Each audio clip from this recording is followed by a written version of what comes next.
Assalamualaikum warahmatullahi wabarakatuh. Selamat siang, Bapak Ibu semua. Pada hari ini, saya akan mencoba menyampaikan panduan kepada Bapak Ibu semua tentang pembangunan zona integritas menuju wilayah bebas dari korupsi atau wilayah birokrasi bersih melayani. Hari ini sengaja saya menyampaikan panduan buat kita semua untuk menjadi bahan masukan kepada kita semua dalam rangka mencoba membangun zona integritas menuju wilayah bebas dari korupsi atau WBK di setiap unit kerja kita masing-masing. Bapak Ibu, sebelum acara dimulai, perkenalkan saya, memperkenalkan nama saya sendiri. Saya adalah Iwan Subhanawan sebagai Kasubid Evaluasi dan Pelaporan Kinerja bidang Pembinaan dan Pengendalian Bapenda Provinsi Jawa Barat.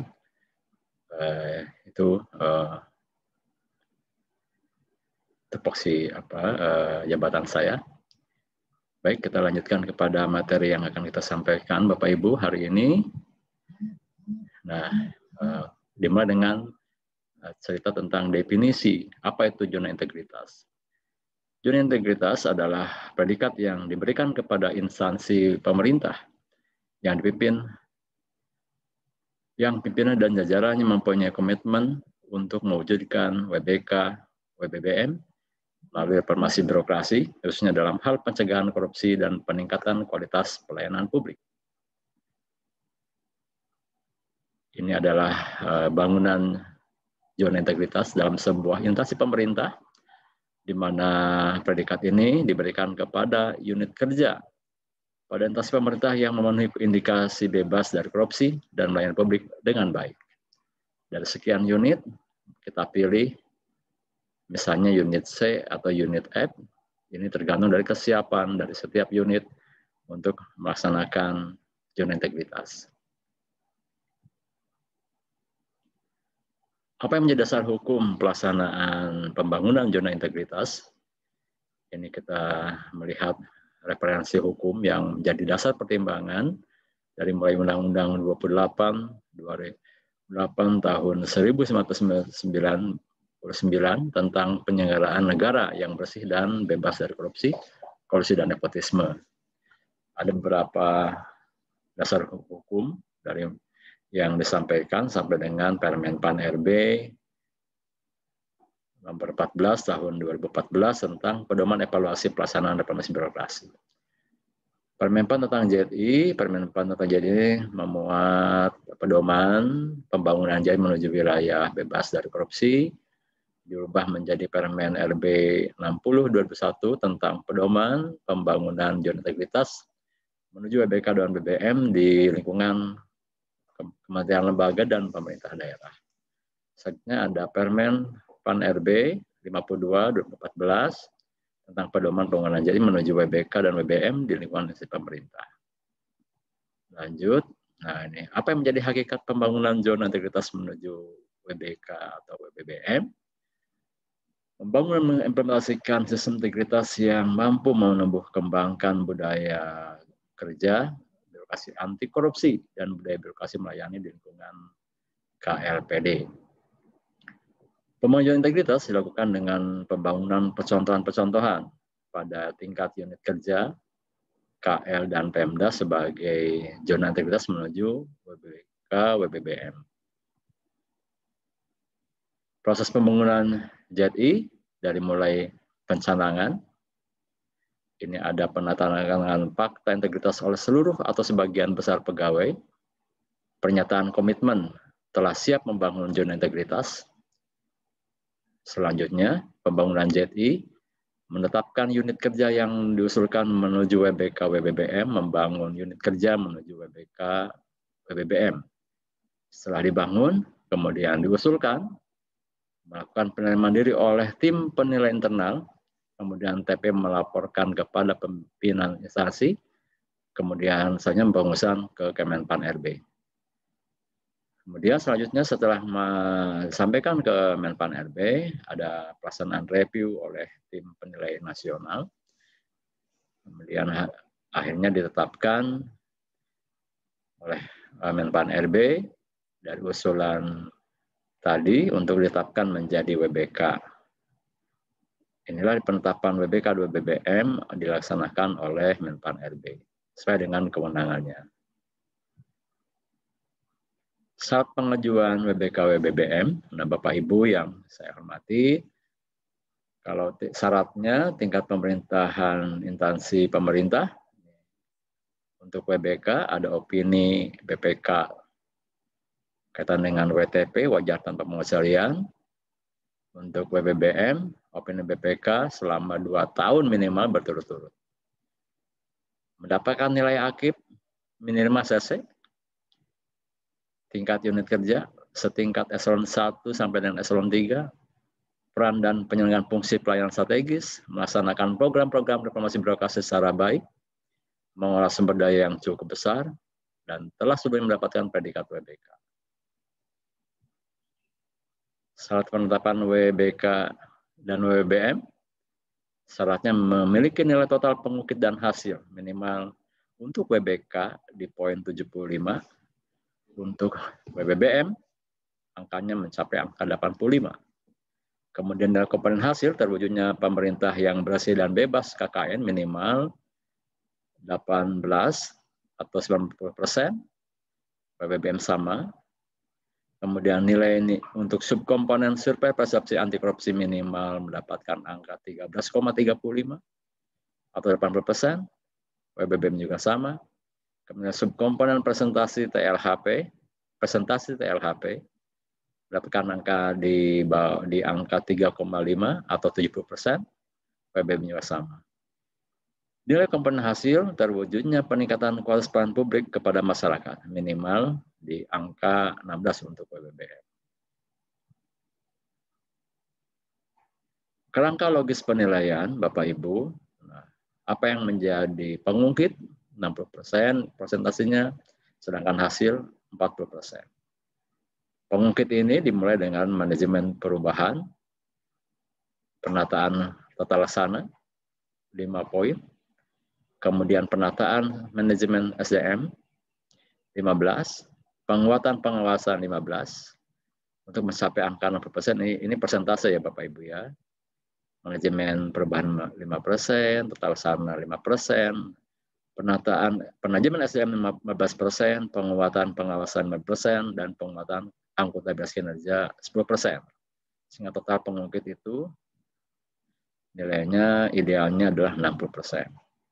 Kemudian peningkatan kualitas pelayanan publik itu 10%. Sehingga totalnya tadi 60%. Untuk hasil terbagi dari penilaian pemerintah yang bersih dan bebas KKN 20%. Ada nilai persepsi korupsi survei eksternal yang melakukan ini adalah dari eksternal 15%. Kemudian persentase penyelesaian TLHP yang sudah ditindaklanjuti hasil pemeriksaan 5%. Yang terbesar ini di posisi peningkatan pelayanan publik angkanya mencapai 20%. Dan persepsi kualitas pelayanan dengan survei eksternal ini dari IKM. Apa yang harus kita lakukan? Selalu melakukan perbaikan dan pembelajaran. Perbaikan, pembelajaran. Perbaikan, dan pembelajaran. Selalu berulang-ulang di posisi sini. Saya lanjutkan. Untuk manajemen perubahan, secara detail saya sampaikan bahwa yang pertama dibentuk tim kerja, membuat dokumen rencana pembangunan zona integritas, perubahan pola pikir dan budaya kinerja, dan selalu dievaluasi. Bagaimana hasil-hasil tim kerja, membuat dokumen, dilakukan perubahan, dipantau. Semua harus dalam basic. Ada buktinya, ada notulensinya, ada SP-nya, ada undangan-undangan rapatnya. Epiden-epiden ini yang nanti akan masuk ke lembar kerja evaluasi atau LKE JTI. Saya lanjutkan. Yang kedua tentang penataan tata laksana.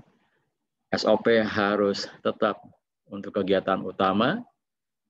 Sudah seperti apa? Ada e-office, sudah melaksanakan e-office, sudah digitalisasi pelayanan.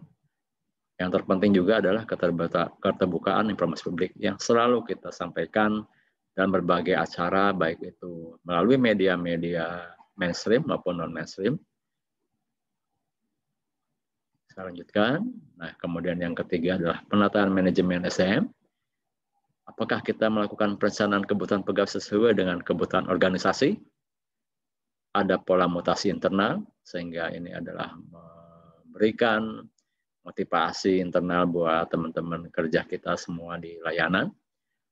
Pengembangan pegawai berbasis kompetensi, dilihat kemampuannya, dikembangkan, diusulkan untuk dilatih, sehingga memiliki kualitas-kualitas layanan yang baik setiap pekerja kita.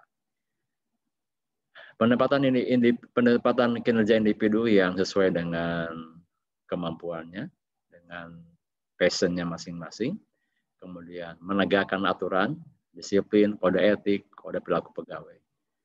Dan yang terpenting lagi, mekanisme semua kepegawaian itu dalam sistem informasi kepegawaian yang terintegrasi dengan TRK atau KIMOB kalau kita di Pemprov Jabar. Lanjut, akuntabilitas kinerja. Yang terpenting adalah bagaimana keterlibatan pimpinan dari mulai perencanaan, pelaksanaan, monitoring, evaluasi, dan memandu kita semua, karena ini komitmen ini yang menjadi nilai terbesar dalam melaksanakan akuntabilitas kinerja. Kemudian dikelola dengan baik, sehingga kinerja kita berhasil dicapai dengan sesuai dengan targetnya masing-masing. Lanjutkan, Bapak Ibu. Penguatan pengawasan, nomor 5 ini. Ada pengendalian gratifikasi, penerapan SPIP yang selalu ditetapkan dan terus-menerus, pengaduan masyarakat yang ditindaklanjuti, ada pengaduan masyarakat ditampung dalam bentuk apapun, melalui media atau non-media, media mainstream ataupun tidak. Ada proses whistleblowing, kemudian penanganan benturan kepentingan. Inilah penguatan pengawasan yang harus dilakukan dan secara berkala membuat agenda-agenda rutin secara periodik setiap waktu. Bisa dibuat itu per minggu, per bulan, per 3 bulan, per 6 bulan, semester atau tahunan. Selanjutnya, peningkatan kualitas pelayanan publik. Kita memberi kesan pelayanan yang jelas di masing-masing unit layanan. Kemudian setiap kita memiliki budaya pelayanan prima, sapa, senyum, salam kepada semua penerima layanan kita. Kemudian ada penilaian kepuasan terhadap pelayanan melalui indeks kepuasan masyarakat. Dan ini harus tetap selalu dijalankan. Ada evidence setiap waktu yang ini nanti akan pada saatnya dibutuhkan untuk penilaian pembangunan zona integrasi masing-masing unit layanan kita. Nah, hasil yang tadi kaitan dengan hasil pemerintah yang bersih dan bebas KKN, ini ada nilai persepsi korupsi, ini nanti disurvei oleh eksternal, ada penyelesaian TLHP yang ada tindak lanjutnya segera, ada masalah tindak lanjut segera dituntaskan sampai tidak ada tunggakan permasalahan yang belum selesai dari waktu ke waktu. Kemudian selalu meningkatkan pelayanan publik, nilai persepsi kualitas pelayanan supaya eksternal. Ini juga sama, masyarakat yang menilai kinerja kita melalui survei-survei yang kita lakukan melalui indeks kepuasan masyarakat. Selanjutnya Bapak Ibu, nah beberapa catatan hasil evaluasi JTI WBBK tahun yang lalu, 2019 misalnya, belum terlihat pemahaman yang utuh terhadap substansi 6 area perubahan JTI. Belum terlihat terjadinya perubahan pola pikir dan budaya kerja hanya mengejar nilai atau penghargaan. Kita sibuk-sibuk menyiapkan dokumen karena kita ingin mengejar nilai atau penghargaan yang akan disampaikan pada forum-forum penilaian. Di sini posisi kepemimpinan ini secara aktif dalam monep pelakuan pemanjaan masih rendah. Ini yang perlu kita dorong dan tingkatkan setiap unit layanan kita. Pemahaman dan keterlibatan pimpinan dalam mengimplementasi manajemen kerja masih rendah. Ini permasalahan catatan hasil evaluasi. Kemudian implementasi sistem pengawasan yang belum mantap masih pada sekedar public campaign dan belum pada pembangunan secara sistemik. Dan ini menjadi PR kita semua. Inkonsistensi implementasi pelayanan kepada publik menurut kertas kerja evaluasi internal dengan kondisi nyata di lapangan. Antara yang disampaikan dengan kenyataan lapangannya itu ternyata tidak konsisten. Pengolahan terhadap media untuk menginformasikan pengembangan pembangunan JTI kepada internal dan stakeholder eksternal masyarakat belum dilakukan secara efektif. Inovasi program dan kegiatan pelayanan belum bisa menjawab isu strategis yang sesuai dengan harapan stakeholders. Pelaksanaan survei kepuasan masyarakat hanya bersifat formalitas dan belum dapat digunakan untuk menghasilkan atau meningkatkan kualitas pelayanan sesuai harapan masyarakat. Catatan ini perlu menjadi sorotan kita semua karena inilah kejadian hasil melihat evaluasi JTI di masing-masing layanan kita. Saya lanjutkan, Bapak Ibu. Rekomendasi ketika masalah yang tadi di catatan-catatan hasil evaluasi, bagaimana cara meningkatkan pemahaman, komitmen pimpinan serta pegawai pada unit kerja terhadap substansi tiap-tiap area perubahan, menyusun peta risiko di setiap unit kerja dengan memperhatikan potensi terjadinya penyimpangan integritas, melakukan inovasi pelayanan yang sifatnya mendekatkan, mempermudah, dan mempercepat waktu layanan serta hospitality petugas kepada masyarakat sesuai core business unit kerja. Membangun dan mengimplementasikan sistem pelayanan terintegrasi antar unit kerja dan ada dalam satu kawasan.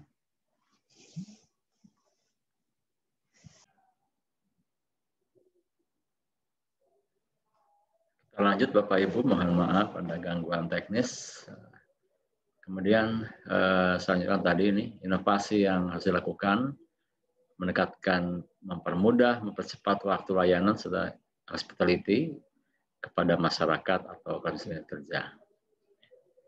Ini rangkaian-rangkaian yang harus kita lakukan, memberikan sistem pelayanan terintegrasi antar unit kerja yang ada dalam satu kawasan, meningkatkan keterlibatan pimpinan unit kerja dalam implementasi manajemen kinerja, memperbaiki strategi komunikasi dari setiap unit kerja untuk meningkatkan kedekatan dengan masyarakat atau pemangku kepentingan dengan cara mengefektifkan pengolahan media, melakukan survei kepuasan masyarakat secara berkala untuk kualitas integritas pelayanan. Selanjutnya, nah ini unit-unit yang mendapatkan pembangunan JI untuk unit kerja WBK dan WBBM adalah sebuah mandatori dari Sanas PK, kawasan terpadu di pelabuhan, APH, kepolisian, kejaksaan, MA, dan Lapas. Kemudian untuk Pemda, ada di Sukcapil, Samsat, SUD, Puskesmas, SP Perizinan, dan Pendidikan, serta ATR BPN. Inilah unit kerja yang perlu dilakukan pembangunan JTI-nya karena dianggap sebagai unit yang penting dalam dan strategis mengolah sumber daya yang cukup besar. Seperti itu harapan dari pembangunan JTI. Kemudian tadi sudah saya ceritakan di awal tentang pengungkit 60% itu terdiri dari manajemen perubahan, tata laksana, manajemen SDM, akuntabilitas, peran publik, dan pengawasan. Ada 6 area pengungkit untuk penilaian zona integritas. Sisanya 40% untuk pemerintah bersih bebas KKN, ada 40% untuk hasil. Saya lanjutkan, Bapak Ibu. Ini adalah penilaian untuk bagaimana ditetapkan sebagai WBK dan WBM. Syarat pengajuan integritas adalah tingkat integritas pemerintah, memiliki opini WDP untuk minimal, kemudian untuk WBM opini BPK-nya WTP. Nilai akib minimal B. Tingkat kinerja unit kerjanya Kerja yang diajukan merupakan core layanan utama dari instansinya. Mengenai sumber daya yang cukup besar, memiliki tingkat keberhasilan reformasi birokrasi yang cukup tinggi di unit tersebut, telah mendapatkan predikat WBK sebelumnya. Syaratnya ini nilai-nilai yang harus dipenuhi, baik untuk WBK maupun WBM. Bapak Ibu bisa lihat masing-masing nilainya. Nilai total itu di WBK 75, untuk WBBM 85. Nilai minimal pengungkit 40 untuk WBK, 48 untuk WBBM. Bobot nilai minimal per area pengungkit 60% untuk WBK dan 70% untuk WBBM. Nilai komponen hasil terwujudnya pemerintah yang bersih dan bebas KKN minimal 18,50 untuk WBK, sama juga halnya dengan WBBM. Nilai subkomponen survei persepsi anti korupsi minimal di hasil surveinya di angka 13,5 atau survei 3,60, sama halnya dengan WBBM. Nilai subkomponen presentasi TLHP minimal 5,0, 5,0. Inilah beberapa minimal syarat penetapan menjadi WBK dan WBBM. Ini penetapan unit kerja berpredikat WBK dan WBM menurut Permenpan RB nomor 10 2019. Sudah saya sampaikan barusan, ini ada perbedaannya tingkat kematangan antara WBK dan WBM. Satu, tingkat kematangan implementasi perubahan, tingkat keberlanjutan perubahan, dan tingkat kualitas pelayanan dan kinerja. Yang tadi saya sampaikan barusan di depan. Nah, ini penetapan kawasan berpredikat WBK dan WBBM. Syaratnya, unit kerja, semua unit kerja memenuhi kriteria predikat WBK, WBBM, semua unit kerja memenuhi kriteria WBBM. Skor integrasi plus bisnis 6,5, untuk WBBM 7,5. Ini sebagai ilustrasi Bapak Ibu, kondisi unit kerja tidak seluruh unit, tidak ada integrasi di integrasi kawasannya, kemudian penetapan tidak memenuhi kawasan WBK, WBM. Tidak seluruh unit ada integrasi, kemudian tidak penilaian tidak memenuhi kawasan WBK dan WBM. Apabila dilakukan oleh seluruh unit tidak ada integrasi, sama tidak memenuhi kawasan WBK dan WBM. Tetapi ketika seluruh unit mengerjakan zona integritas, ada integrasi, maka dia ditetapkan menjadi kawasan WBK dan WBBM. Di sini proses bisnis, terdapat proses bisnis pelayanan utama kawasan yang menggambarkan integrasi antar unit kerja, terdapat monitoring evaluasi pelaksanaan proses bisnis pelayanan utama yang dilakukan secara berkala, kemudian implementasi peta proses bisnis pelayanan utama dilakukan dengan SOP, terdapat MONEP oleh seluruh satuan pada proses bisnis ini, kemudian terdapat sistem informasi dan pelaksanaan proses. Ada sistem informasinya. Saya lanjutkan Bapak Ibu, ini lembar kerja yang menjadi nilai penilaian untuk melihat keberhasilan skor ini, skor yang diharapkan sebagai nilai-nilai tertinggi, kemudian bisa dicapai seperti ini, masing-masing minimal untuk pengungkit setiap areanya. Dan WBBM ini WBK, kemudian WBM 48, dan semua area pengungkitnya di posisi ini. Sedangkan untuk hasil juga ada nilai minimal 18. Itu lembar kerja evaluasi, nanti kita akan masuk di Zoom berikutnya kaitan dengan bagaimana mengisi LKE.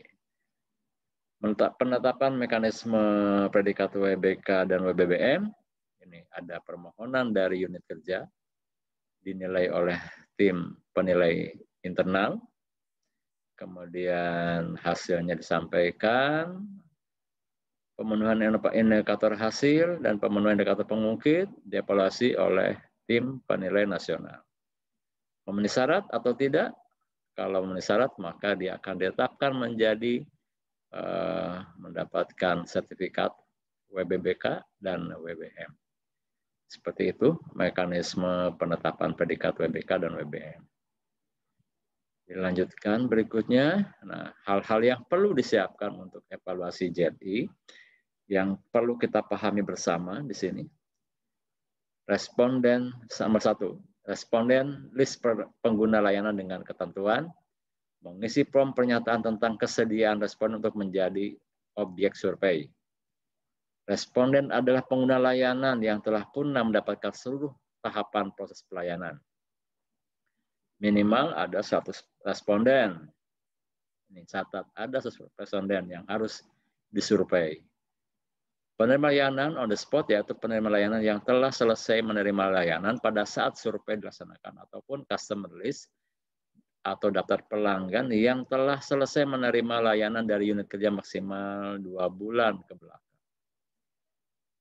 Berikutnya nomor 2, video profil dan proses pembangunan JRI pada semua area unit kerja yang diusulkan diupload pada website atau YouTube resmi instansi unit kerja dengan durasi maksimal 15 menit. Jadi kewajiban menyampaikan hasil kerja kita dalam bentuk visualisasi video, di upload ke website atau YouTube resmi instansi. Kemudian mempersiapkan paparan untuk nomor 3, mempersiapkan paparan keperluan evaluasi secara virtual untuk semua area perubahan.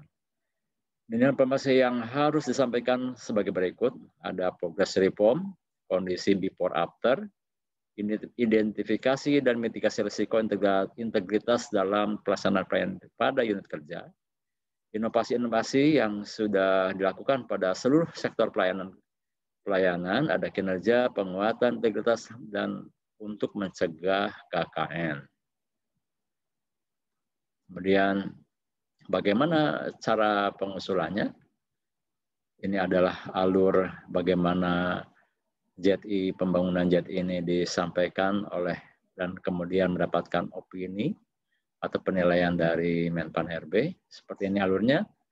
Ada berapa tahapan ya? Ada 10 sampai hasil akhir. Dari mulai mengusulkan nomor 1, surat usulan dari unit kerja dan LKE, kemudian dicek minimum requirement oleh sistem, divalidasi persyaratan pengusulan unit kerja, disurvei.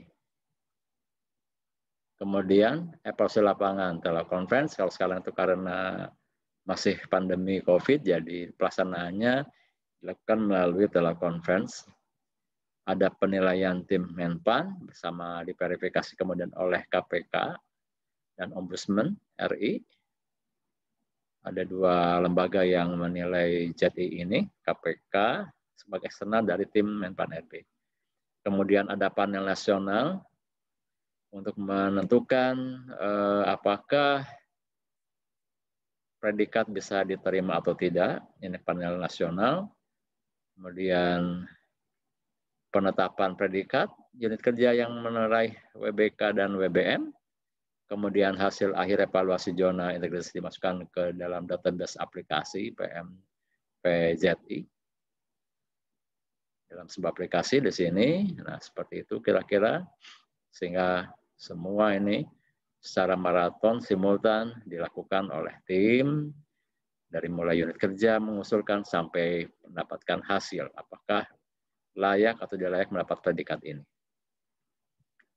Selanjutnya, timeline pelaksanaan evaluasi dimulai bulan Agustus, seleksi administrasi, survei eksternal, pengisian customer list, September survei eksternal oleh dan mystery software ya.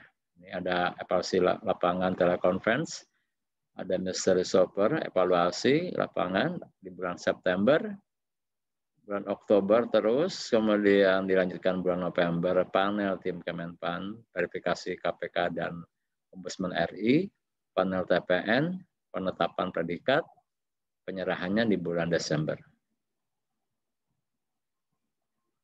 Nah ini Bapak Ibu,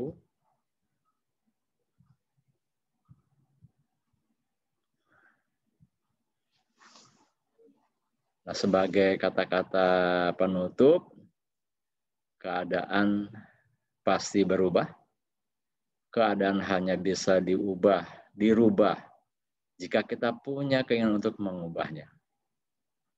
Demikian mungkin untuk closing word-nya tadi. Mudah-mudahan Bapak Ibu semua bisa menyimak secara baik bagaimana proses pembangunan zona integritas di masing-masing unit layanan kita. Dan mudah-mudahan kita bisa semua menuju ke arah pencapaian WBK dan WBM. Kami yakin, saya optimis Bapak Ibu semua sanggup melaksanakan semua yang menjadi amanah pimpinan. Kita kerjakan dengan sungguh-sungguh. Untuk hasil, kita serahkan sepenuhnya kepada Allah Subhanahu wa Ta'ala. Semoga apa yang menjadi semua rangkaian upaya kita menjadi ladang ibadah, diniatkan untuk ibadah, sehingga semua perjalanan ini kita lakukan hanya semata-mata demi mencari ridho Allah. Biiznillah, kami meyakini apabila ini dilakukan dengan secara sungguh-sungguh, semua kita mampu mencapai yang terbaik. Apakah mendapat WBK atau WBM, itu adalah persoalan hadiah mungkin. Ketika kita berupaya sepenuh hati, dan secara sungguh-sungguh semua kita menjalankan amanah untuk membangun zona integritas di semua layanan kita. Demikian, mohon maaf atas segala kekurangan. Saya, Iwan Subhanawan, menyampaikan permohonan maaf dan terima kasih atas perhatian Bapak Ibu semua pada tema hari ini. Mudah-mudahan kita ketemu lagi dalam agenda yang lain. Bagaimana mengisi lembar kerja evaluasi JETI untuk menilai secara mandiri. Demikian, billahi taufiq wal hidayah. Wassalamualaikum warahmatullahi wabarakatuh.